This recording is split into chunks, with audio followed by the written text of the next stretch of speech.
Call of Duty has come a long way since its World War II days. What was once a single-player focused, PC-only shooter is now one of the biggest franchises in entertainment history, and one of the most popular online games, well, ever. This year, Treyarch, the developers behind Call of Duty World at War, take the reins once again for Black Ops. Treyarch made some interesting decisions with this game, so let's now cut through the hype and see how it all turned out.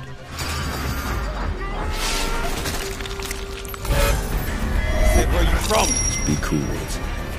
Talking to you! As expected of a COD game, the presentation is phenomenal. The single-player campaign looks good, plays smoothly, and has great sound design, especially when it comes to the fantastic voice acting of Sam Worthington, Ed Harris, and Gary Oldman. However, the real surprise has to do with the story.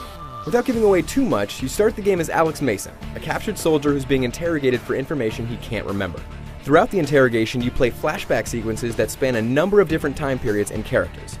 Our very way of life is at risk. It's a very unique premise and, in my opinion, it's the best storyline of the series. However, not everything is as polished as it could be.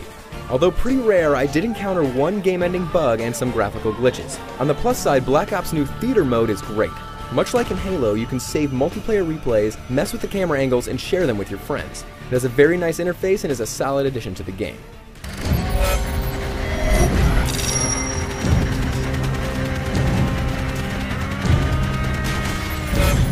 There's a ton of content in Black Ops, so let's start with the single player. I already mentioned that the story is very innovative, but when it comes to gameplay, not so much.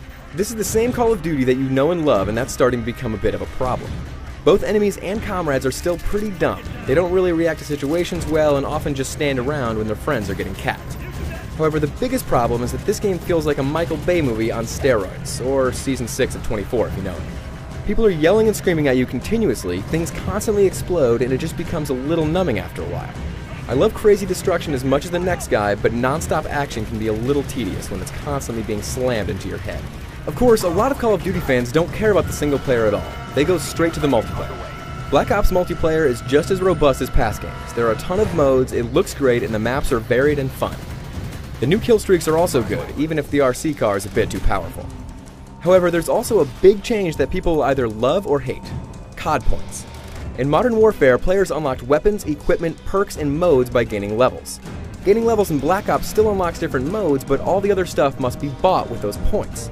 This changes the game drastically. Leveling is no longer as important as before, and you have to be much more careful with the equipment you buy. There are no refunds. Once you get something, you are committed to it.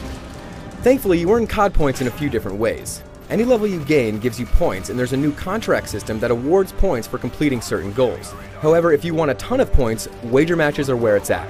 Do well and get a massive amount of points. Do poorly and you may lose a ton. While this is very fun and there are a lot of different gambling options, they could have expanded this even more. Moving on, combat training is another new mode where you can play multiplayer modes offline with computer-controlled bots. It's nice that they added this, even though I wish you could customize the tendencies for each individual bot. Last but certainly not least, there's Zombie Mode, a fun 4-player co-op mode that you can play online or split screen. It's pretty much what you'd expect. You defend a location from a horde of zombies.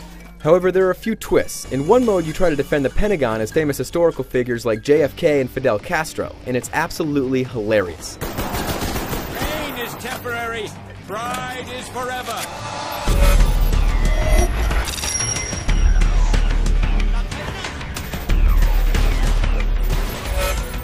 Call of Duty Black Ops is a massive game. However, for all the content it has, the game also feels a little too familiar for its own good. Black Ops' story is great, but the pacing is exhausting. The multiplayer does some awesome new things, but overall it's very similar to past games. Nonetheless, even if it doesn't push the series forward all that much, there is still a ton of fun to be had. Call of Duty fans should definitely take a look. For more on Black Ops, shoot on over to IGN.com.